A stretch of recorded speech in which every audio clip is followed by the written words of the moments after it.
Well, thank you everybody for joining us tonight. We are talking about how to host an event for the KdVS Foundation, and we have three wonderful ladies joining us tonight. We have Jess Collier. Jess, say hi. Jess has put Hi. together a golf tournament with her family for years now, and it's been going wonderfully. And I think not only does it raise money, but it also raises awareness for KdVS in her community. And then we have Leslie Maxon, who's also doing a golf tournament, which is fun, and she can give us her kind of tidbits and stuff because she did it. This is, I think, she's done 2 years now, right? Yep. Yep. Yep. So she can give us some tidbits of starting from the beginning and kind of how she took a stab at it. And then we have Megan Hartwell, who sits on our foundation board and is also our head of communications. And she is all things social media and cool and fun. And so she is here to help us figure out how to market our event and how to make it impact the most people. So with that, I will go ahead and share my screen so we can take a look at the presentation that we put together. And let's see if I can move it to presentation mode. Um, how do I do this? All right, I'll have to figure this out. Slideshow. Does that work? There we go. All right, so we have everybody's name listed here, and I will let Jess take it away. All right. I think it hasn't caught up to my slide Uh-oh, yet. my screen is paused. Why is my screen paused? Ay, yeah, yeah, your screen's sharing. All right. Well, we'll just do it from this layout. Go ahead, Jess. Okay, so we started a golf tournament because my husband loves to golf, and it's something we do pretty often in our small town. It's something we enjoy you doing as a family, so we thought it would be the perfect way event to contribute to KdVS and research and summit. So the biggest thing is we live in a really small town. So, I mean, our town is like 7,000 people and our county is only like 14,000 people. So the impact of that is you could still do a lot of great things in a small community. They tend to come together very well. I believe we've done 5 or 6 years of this. I keep forgetting. But we've been able to generate anywhere from like 5,000 to 15,000. It's gone all over the board. And we partner with local and national vendors, and we use a lot of games. We make it a day, not just for avid golfers, but like for the entire family to come. That's majority of the people who play are a lot of our close friends and family. And then we have some people that travel to come and support it just because it's a really fun day. We also do an annual like hat design that sells really well. Everybody wants that, and we keep it limited for the day of. And so if you're not there, you don't get it. So it's a pretty big deal. And then we also do golf ball. Typically, one of our donations is KdVS golf balls with the year of each tournament, and that goes over pretty well too. Guys love collecting the golf balls, but um, see, I added some pictures. We do shirts. We just have a really great time, and we'll keep doing it till they quit showing up, I guess. So, Well, that's thanks. great. Thanks, Jess, for sharing. Next, we'll go on to Leslie. You want to tell us about your golf tournament, how you kind of got started? Yeah, so my husband is a member of our local golf club, which we live literally a mile away from now. And Bowen loves it. Golf is one of the things that Bowen's actually pretty good at because it doesn't really require the agility like other sports do. So it just was something that Bowen could join in on. So we put Bowen on a hole so that he can interact with all the teams. He typically does a putting game. They pay a fee, and then they're guaranteed a one putt, and then Bowen hits the ball on the green, and he just has fun kind of dragging the ball around. Bowen's a big loves hockey, can't play hockey to save his life, but he loves hockey. So he more so plays it like a hockey puck, but they enjoy it. They think it's fun. They love getting to see Bowen out there. Um, but how we really grew ours was my husband works for a construction company. Well, that construction company has connections with companies such as Milwaukee and AZEC and ABC Building. So that's where a lot of our sponsorships come from. So really the key is to find where your connections are. Ours just happened to be in the construction industry. And that's helped a lot. And then we also live in a very small community. We live in Polk County, which is a very small county. Our town is 2,000, is the biggest town in the county. Well, So here I thought we were small. You beat us. yeah, so we're not very far from the Twin Cities. We're on the other side of the river in Wisconsin from Minnesota. But yeah, we're pretty small over here. I think Bowen has 45 kids in his class. Wow. Yeah, so very small, tight knit community. Um, it helps that my husband has coached hockey for 9 years with the Bantam level, which is middle school. So Bowen's very popular with that crowd. We advertise it at the rink. Speaking of, I should probably get our flyers up for this year. So it's just a lot of word of mouth. But when you have a small community, that's pretty simple to do.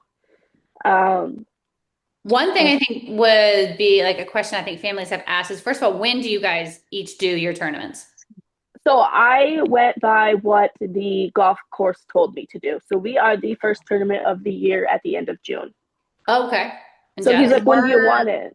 We're kind of opposite. We're the last one of the year, Oh, mainly because for a while it was heavy with a lot of tournaments, so we were spacing Yeah. it out. okay. So Yeah. people were kind of like, "Oh, it's one last hurrah! Let's get out and have some fun." I think it's important to either hit them at the beginning of the season or the end of the season. They haven't spent as much money Yes. typically. It Gotcha. depends on the course. Like, just ask the course what they recommend, because we have, like, our tournaments in our town are heavy towards the end of the year. So that's why they put us at the beginning. Yeah. And I talked to our course manager, again, small town, so he knows who Bowen is by name, just by his name. And I just do what he recommends. Gotcha. We also know the owner of a local, it's called the Pizzeria. They have everything from pasta to pizza to salads and tacos, everything. And they donate a pasta meal for all of our golfers, which would have been our biggest expense of thousands of dollars if they didn't donate it. Yeah.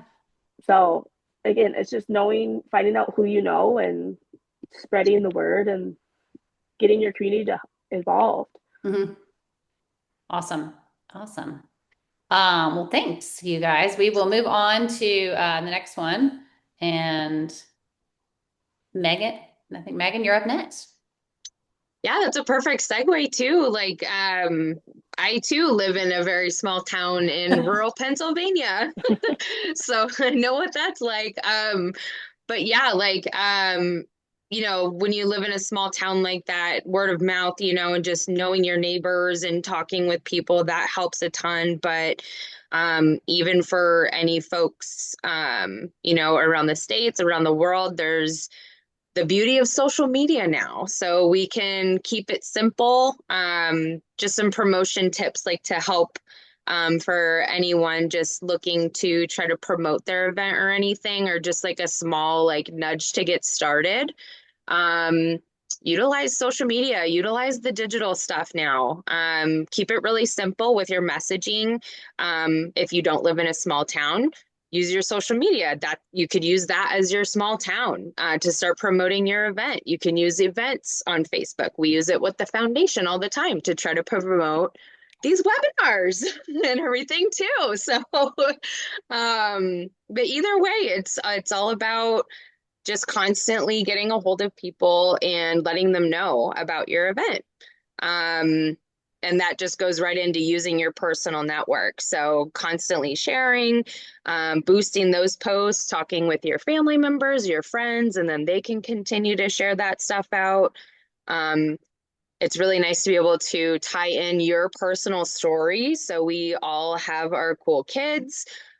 Small towns, like, they all know our cool kids too by first name. Like, everybody knows everyone. But if that's not the case for you, you can share your story about Koolen-de syndrome. Share about like finding out about what happened with your cool kid and how you navigated your journey and what makes you so passionate about the community and this event. Tie it in. And another big one across the board is starting to use AI. We use it a lot too to build on copy, It can help with design aspects. If you want to share anything like flyers, social media, videos now too. I haven't nailed that one down yet. I'm still having to do that manually. But yeah, and then what else? We lost our screen there. Sorry. Oh, use AI. Sorry. Yeah, no, that's fine. Um, but like a big one that I use is ChatGPT. But there's all of them that are out there lately. And they're free you don't have to go and purchase anything. So free is good. And then let's see, what else do we have here? Don't feel bad if you have to remind people of your event. Like reminders are super helpful, because you don't want to just kind of go rogue and don't remind people, then they'll forget.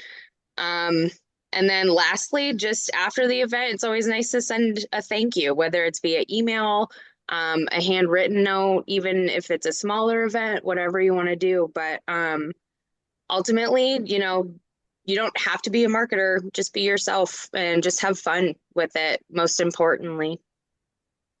I think that's great. I think what you say about like sharing your personal story is good. And then also about like your connections. Like I know it's so hard sometimes I feel like to ask people to like help you, like either join your tournament or make a donation. But I think people want to help you, right? And then if your 5 friends say, hey, can you each just share this one time on your Facebook page? It's amazing how those little connections and then somebody else shares it and somebody else shares it. And you're like, oh my gosh, wait a minute. And people who know you but maybe don't know you are like, oh, I just realized your kid Mhm. has this. Oh, my kid has also this other something going on. And I think it really helps make those connections. But I think that's great. And I think one thing to mention that Megan left out is that also she and her team are here to always like help with communications. If you have questions, if you're not sure about stuff, I message Megan all the time. I'm like, I don't understand, how does this LinkedIn thing work? Or I message Jess too, because she's down with the Instagram.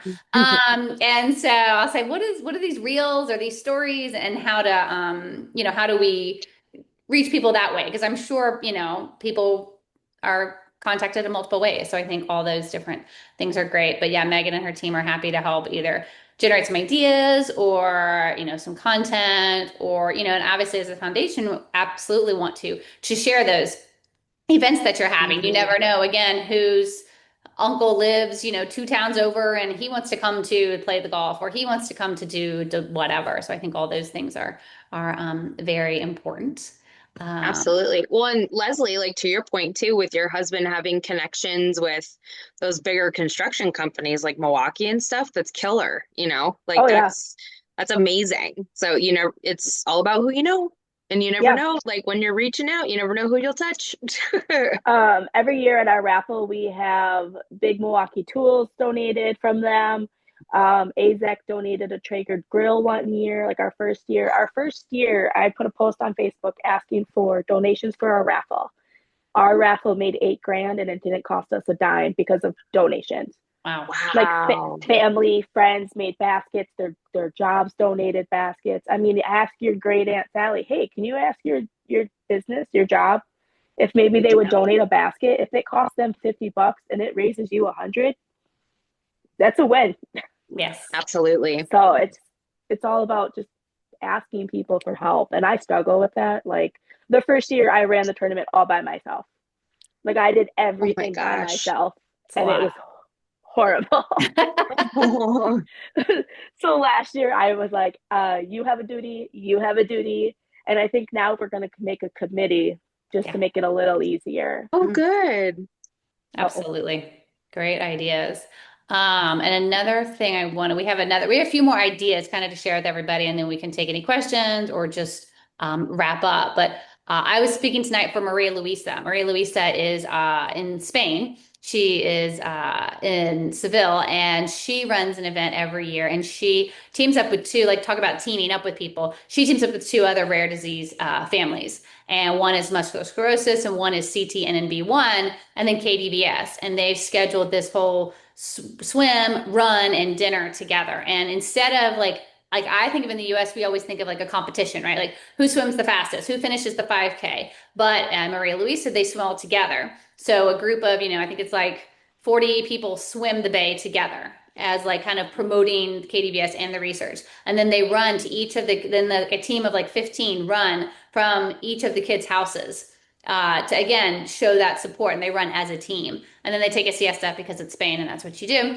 And then they start dinner at 8:30, which is obviously my bedtime. But and so they had this wonderful dinner with great auction items. I mean, they had like some big tennis star had donated his racket, and that went for, several $1,000s. And so they kind of do big events like that, and they raise 150,000 euros, which is split between 3 organizations. That's $50,000 for the KdVS Foundation. I mean, that's major money, which is awesome. But at the same time, she's raising awareness, she's working with her friends, and it is that community event that I think is so awesome. And it's, she's put it together now for the past like 4 years, and I think it's gone really well. A few other ideas, like we have one family who does like a brewery party. So they basically go to a brewery, have a party, and then the brewery creates a special beer named after their daughters in some way related to their family. And they sell that. And then like for the week or a day or whatever, they sell that, and all the proceeds from that beer go, into the kitty to be donated. Obviously dinner parties. We have another rare disease group. They just did a big concert in Chicago. Those are fun. Comedy show. I mean, obviously the basic 5K walks. We even birthday campaigns. I know Megan and I have been talking to more people now about doing those instead of your kid getting presents or you getting presents. You say, hey, can you just donate to the foundation? And it's amazing how, $25 times, 10 people adds up. Again, trivia nights, raffles, auctions. We have a family who has a spa, and they do a percentage of sales, go to the foundation. So there's definitely different ways. Obviously, whatever you're good at, I think, is the one thing to focus on. Obviously, Leslie and Jess are golfers, right? And they love golfing, and so that works for them. I'm not a golfer. That would not work for me, but maybe a brewery would work for me. So I think there's lots of different ways and things to do. You find what you're good at or what your community likes, right? And you do that. Jess, you want to say something? Okay. And I was just going to say, we have some resources. Obviously, we have a bunch of KdVS Foundation brochures. We're happy to send you. They're online, but we have some printed out. And we have them in English, Spanish, and French, and we can send those to you if you need them. We have a website. A mom just contacted me tonight about what can we use the general website to fundraise, and you absolutely can. We have that site's always up. You can create your own page off of that website and go. And it's awesome. Obviously, we can talk about using our logos. We are here to give advice on successful fundraising, all kinds of letters and tax information. Images, from Summit or from doing research or from talks that have been given, things like that, and any kind of promotions that you need. And here is everybody's contact information who is on the call tonight. And I'll throw it to Leslie and say, Leslie, do you have any last thoughts or comments or suggestions for families? I would say just make sure you're present, because your presence is what helps fundraise the most, especially your KdVS kiddos, so they can see firsthand what they're donating to and where that research is going to help. Like on our tournament, hole 18, we play hole 18 all day against the golfers so that they have a chance to talk to us. We can see them. We've met new people through this. So last year we golfed the same hole 26 times, and I was exhausted by the end of the day. You were really good, right? You had a hole in one by the end of the day, right? I was so there were some amazing hits by the end of the day. And then by I think I capped out at 22, and then I was pretty much over it. But yeah, just be present and make conversation. And it'll lead farther than you could ever imagine. Yes. And I think that's a good point. About leading farther than you can imagine. Even if you do, and people say, well, I can't do an event and raise $15,000. You can't, but you know what? Every dollar counts, whether it's $1 or $10,000 or $4,000, it all adds up in the end. And a large majority of our funds go to research and trying to find those treatments for our kids and our loved ones. So I think, and as with everything, you have to start somewhere, right? It's not going to be perfect the first time out, and there's going to be hiccups and there's going to be mistakes, and so what? That's okay. I cried when I counted $20,000 in funds being donated our first year, That's and then amazing. 23 our second year. So we'll see what we do this year. Yeah. We're very competitive people, so we always like to beat ourselves. But Yeah. so I think that what fuels us a little bit too Yeah. to make it better every year. But yeah, I never thought it would go that far. And even just raising the awareness, I mean, Yeah. once you share your story, it's so funny now how many people will reach out to me and be like, well, I have this friend whose sister's cousin, and, I mean, that's how I met some of my KdVS friends, is it was Yeah. a friend of mine connected me to a friend of a friend. And it's like, oh, wow, okay, that, it's just more helpful and everything to get people involved. There's a little girl from about 40 minutes away from us, born at the same hospital as Bowen. I think she's about 8 months older than him. Mhm. Also has KdVS. Yeah. Yeah. What are the odds of that? Crazy, So crazy. yeah, Absolutely. Absolutely. Jess, final thoughts? Yeah, I think just finding whatever activity connects with your family and your community. Find the items, the products that your community loves to spend money on. And then let it be what it is. I mean, you work your butt off for it. It's an exhausting event day typically, but it's impressive. And then we repeat. I mean, people know us, but sometimes they don't know the details of KdVS. So just really sharing where it does go to and the why behind it. And it's impressive to see what a local community can do Mhm. with that information and how they come together and support you. Absolutely. All right, and Megan, we'll let you close us out. Oh my. Marketing extraordinaire, communications guru. Yeah. Yes, tell us, give us all the secrets.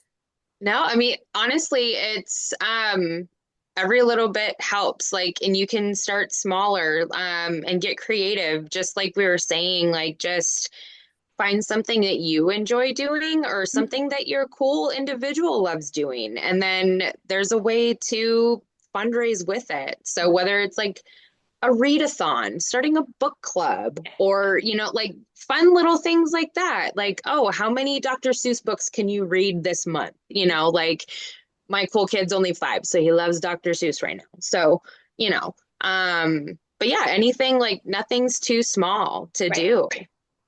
Like it's every little bit helps. A bowling party, bowling, I don't know, tournament. I don't know. Kinds of fun stuff. I'm just trying to think of other things now too, but it's fun. Like just make it fun. That's what you're supposed to do anyways. Just it's all for fun. So Absolutely.